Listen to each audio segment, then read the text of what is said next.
Vincent est pris à tort pour un manifestant, enfermé 6 heures en cellule, et écope d'une amende de 250 €. Il porte plainte. Vincent Brichot ne comprend toujours, et cela fait déjà presque un mois. Le 1er mai, en plein confinement coronavirus, ce Français qui habite Bruxelles depuis de nombreuses années est interpellé par une patrouille, alors qu'il effectue une balade à vélo. Une balade avec un ami qui en fait pour but de récupérer une commande de bières artisanales, chaussée d'Alsambert à Saint-Gilles. Vincent s'arrête rue de la Jonction, cherche son chemin, consulte Google Maps, lorsqu'une voiture de police banalisée s'est arrêtée à mon niveau. S'ensuivent une arrestation et une mise en cellule pendant 6 heures. Tout cela sans la moindre explication. J'ai d'abord cru à une blague, un caméra caché Vincent, 32 ans, qui travaille dans une importante banque, se remémore l'interpellation. 2 policiers en civil sont sortis d'une voiture, pour venir m'arrêter. Dans un premier temps, j'ai cru à une blague, une caméra cachée. Mais ils ne riaient pas. J'ai été plaqué au mur, fouillé. Puis ils m'ont dit qu'ils devaient me priver de liberté. Ils m'ont menotté, puis rentré dans leur voiture. À ce moment-là, aucun motif et aucun questionnement n'ont eu lieu, je ne savais donc pas pourquoi on m'arrêtait. Mais que faire du vélo de Vincent? Un des policiers a, dans un premier temps, songé à traîner mon vélo par la fenêtre du véhicule. Mais le second agent a vu un citoyen qui passait par là, et il lui a demandé de mettre mon vélo dans son garage. C'est un quidam, donc comment savoir qui c'était par après? La police part alors à toute vitesse avec moi à l'arrière avec les menottes, mais sans ceinture de sécurité. Dans le brouillard, Vincent tente d'avoir des explications. Rien, raconte-t-il. Le déplacement en voiture n'est pas long. Vincent est déposé devant la prison de Saint-Gilles et rejoint d'autres personnes arrêtées sans respecter les distances pour le Covid-19.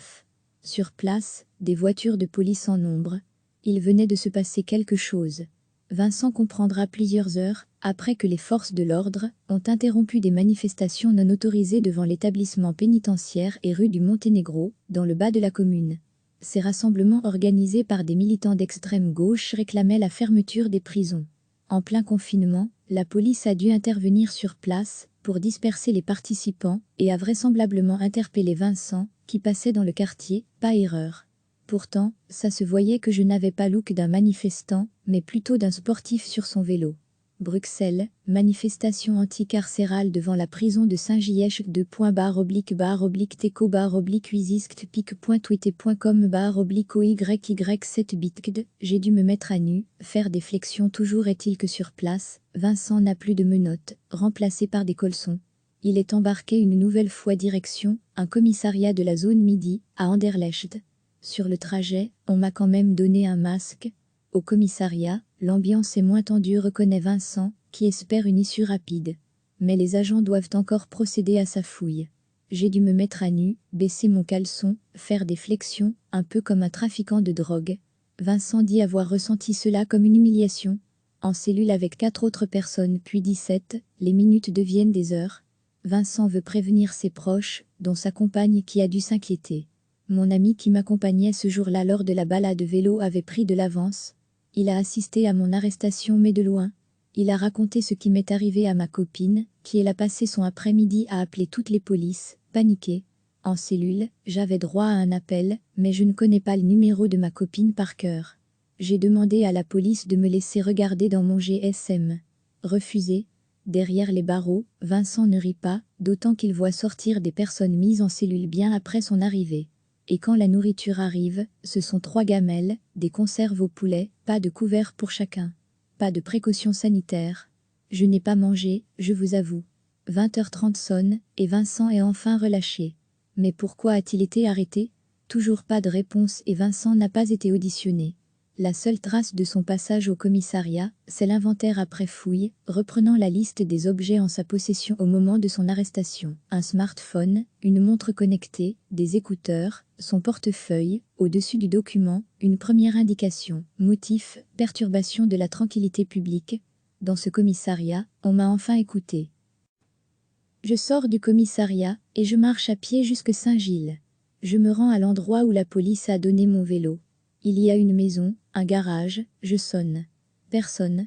Vincent est encore sous le choc, il ne veut pas en rester là. Il décide dans la foulée de porter plainte pour arrestation arbitraire dans un commissariat tout proche. Là, on m'a écouté. Je me suis senti beaucoup mieux. On a acté ma plainte et expliqué qu'elle serait traitée par le service interne. On m'a également conseillé de porter plainte auprès du comité P, la police des polices. Vincent le fera en rentrant chez lui. D'ailleurs, c'est une patrouille qui me déposera jusque chez moi, à Saint-Josse, où il peut enfin tout raconter à sa compagne. Vincent n'est pas quitte avec cette histoire. S'il a bien reçu des confirmations de la réception de ses plaintes, il reçoit, il y a quelques jours à peine, une amende à payer. 250 € pour non-respect du confinement, le 1er mai. Je rêve. Tout d'abord, on dit que je manifeste alors que non. On dit aussi que j'aurais manifesté rue du Monténégro, alors que ça s'est passé rue de la Jonction. Bref, tout est incorrect dans ce procès verbal. J'ai décidé de ne pas payer après avoir hésité et tablé sur un éventuel remboursement. Vincent a finalement décidé de ne pas payer la sancton, car il n'a rien à se reprocher. J'ai un casier judiciaire vierge. Je ne fais pas de politique. Je suis impliqué et je ne milite d'aucune manière que ce soit. La seule et unique fois où j'ai manifesté de ma vie, c'était pour le climat. Il espère que ces plaintes iront au bout. Aujourd'hui, j'en rigole. Mais il y a quelques jours je ne rigolais pas. Ceci était, avec ce genre de dérapage, comme celui que j'ai vécu, la police ne doit pas s'étonner si parfois, elle a une mauvaise image. Vincent l'admet, il n'y a pas eu de violence physique. Quant à son vélo, il a finalement pu le récupérer après quelques jours chez le riverain sollicité à la volée par la police le jour de l'interpellation. Quant à sa commande de bière, il a également pu aller la rechercher. Ici aussi, quelques jours après. Mais je dois avouer que j'avais quand même peur de repasser par Saint-Gilles et de revivre ce que j'avais vécu le 1er mai. Un jour de congé, que j'ai en fait passer au cachot, se désole Vincent. Contacté par la RTBF, la zone de police de Bruxelles Midi ne souhaite pas commenter à ce stade le fond du dossier. La porte-parole confirme le dépôt de la plainte de Vincent. L'enquête est toujours en cours actuellement, nous dit-on. Vincent Brichot ne comprend toujours, et cela fait déjà presque un mois. Le 1er mai, en plein confinement coronavirus, ce Français qui habite Bruxelles depuis de nombreuses années est interpellé par une patrouille alors qu'il effectue une balade à vélo. Une balade avec un ami qui en fait pour but de récupérer une commande de bières artisanales, chaussée d'Alsambert à Saint-Gilles. Vincent s'arrête rue de la Jonction, cherche son chemin, consulte Google Maps, lorsqu'une voiture de police banalisée s'est arrêtée à mon niveau. S'ensuivent une arrestation et une mise en cellule pendant 6 heures. Tout cela sans la moindre explication. J'ai d'abord cru à une blague, un caméra caché Vincent, 32 ans, qui travaille dans une importante banque, se remémore l'interpellation. 2 policiers en civil sont sortis d'une voiture pour venir m'arrêter. Dans un premier temps, j'ai cru à une blague, une caméra cachée. Mais ils ne riaient pas. J'ai été plaqué au mur, fouillé. Puis ils m'ont dit qu'ils devaient me priver de liberté. Ils m'ont menotté, puis rentré dans leur voiture. À ce moment-là, aucun motif et aucun questionnement n'ont eu lieu, je ne savais donc pas pourquoi on m'arrêtait. Mais que faire du vélo de Vincent? Un des policiers a, dans un premier temps, songé à traîner mon vélo par la fenêtre du véhicule.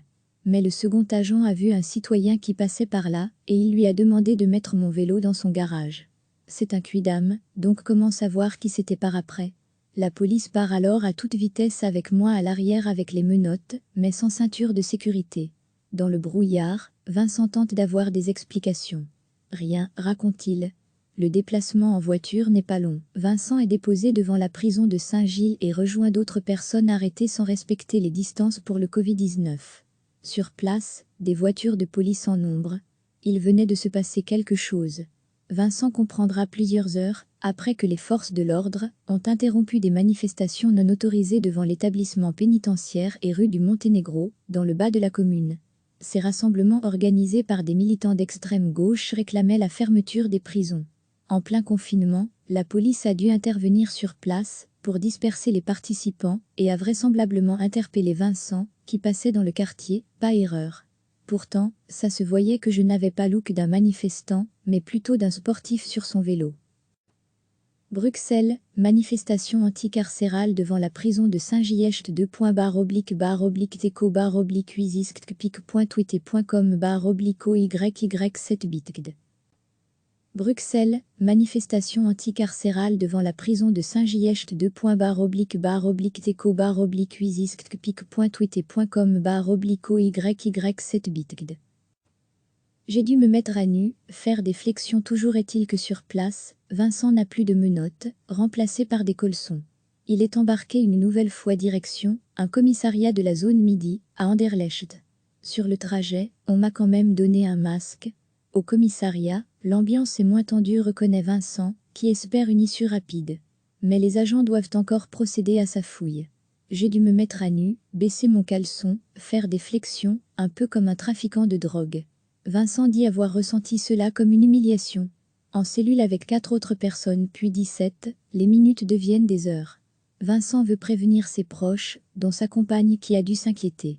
Mon ami qui m'accompagnait ce jour-là lors de la balade vélo avait pris de l'avance. Il a assisté à mon arrestation mais de loin. Il a raconté ce qui m'est arrivé à ma copine, qui elle a passé son après-midi à appeler toutes les polices, paniquée. En cellule, j'avais droit à un appel, mais je ne connais pas le numéro de ma copine par cœur. J'ai demandé à la police de me laisser regarder dans mon GSM. Refusé. Derrière les barreaux, Vincent ne rit pas, d'autant qu'il voit sortir des personnes mises en cellule bien après son arrivée. Et quand la nourriture arrive, ce sont 3 gamelles, des conserves au poulet, pas de couvert pour chacun. Pas de précautions sanitaires. Je n'ai pas mangé, je vous avoue.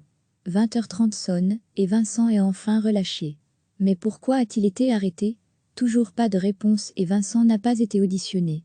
La seule trace de son passage au commissariat, c'est l'inventaire après fouille, reprenant la liste des objets en sa possession au moment de son arrestation. Un smartphone, une montre connectée, des écouteurs, son portefeuille, au-dessus du document, une première indication. Motif, perturbation de la tranquillité publique. Dans ce commissariat, on m'a enfin écouté, je sors du commissariat, et je marche à pied jusque Saint-Gilles. Je me rends à l'endroit où la police a donné mon vélo. Il y a une maison, un garage, je sonne. Personne. Vincent est encore sous le choc, il ne veut pas en rester là. Il décide dans la foulée de porter plainte pour arrestation arbitraire dans un commissariat tout proche. Là, on m'a écouté. Je me suis senti beaucoup mieux. On a acté ma plainte et expliqué qu'elle serait traitée par le service interne. On m'a également conseillé de porter plainte auprès du comité P, la police des polices. Vincent le fera en rentrant chez lui. D'ailleurs, c'est une patrouille qui me déposera jusque chez moi, à Saint-Josse, où il peut enfin tout raconter à sa compagne. Vincent n'est pas quitte avec cette histoire. S'il a bien reçu des confirmations de la réception de ses plaintes, il reçoit, il y a quelques jours à peine, une amende à payer. 250 € pour non-respect du confinement, le 1er mai. Je rêve. Tout d'abord, on dit que je manifeste alors que non.